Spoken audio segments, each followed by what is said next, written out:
ರಾಜ್ಯ ಕಾಂಗ್ರೆಸ್ ಸರ್ಕಾರದ 3 ವರ್ಷದ ಆಡಳಿತ ಸಾಧನೆ ಅಲ್ಲ, ಅದು 300 ವೈಫಲ್ಯಗಳ ಸರಮಾಲೆಯಾಗಿದೆ.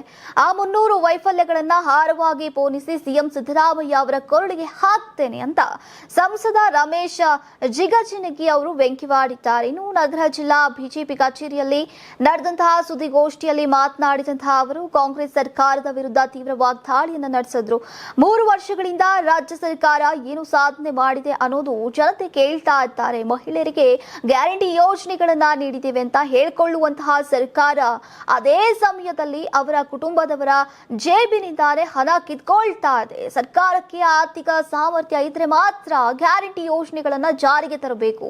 ನೀವು ಸಣ್ಣ ಆಗ್ಬೇಕಲ್ವಾ, ಅದು ಒಂದು ಉತ್ತಮ ಆಹಾರದಿಂದ ಸಣ್ಣ ಆಗ್ಬೇಕಲ್ವಾ. ಪ್ರತಿದಿನ ನಮ್ಮ ಜೀನಿ ಸ್ಲಿಮ್ ನ ಯೂಸ್ ಮಾಡಿ ಯಾವುದೇ ಸೈಡ್ ಎಫೆಕ್ಟ್ ಇಲ್ದಂಗೆ ನೀವು ಸಣ್ಣ ಆಗ್ತೀರಾ. ಸಾಮರ್ಥ್ಯವಿಲ್ಲದೆ ಘೋಷಣೆ ಮಾಡಿ ಜನರನ್ನ ಮೋಸಗೊಳಿಸಬಾರದು ಅಂತ ಆರೋಪಿಸಿದ್ರು. ಮುಂದುವರೆದು ಮಾತನಾಡಿದ್ರು ಅವರು.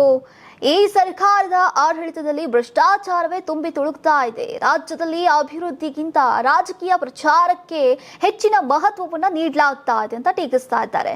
ಈಗ ದೇಶದ ಹಾಗೂ ಜಾಗತಿಕ ಪರಿಸ್ಥಿತಿಯ ಕುರಿತಂತಹ ಮಾತನಾಡಿದ ಜಿಗಜಿಣಗಿ ಅವರು, ಈಗ ಜಗತ್ತಿನ ಅನೇಕ ಭಾಗಗಳಲ್ಲಿ ಯುದ್ಧ ಪರಿಸ್ಥಿತಿ ನಿರ್ಮಾಣವಾಗಿರೋದ್ರಿಂದ ಹಲವು ಆರ್ಥಿಕ ಹಾಗೂ ಸಾಮಾಜಿಕ ಸಮಸ್ಯೆಗಳು ಎದುರಾಗಿವೆ.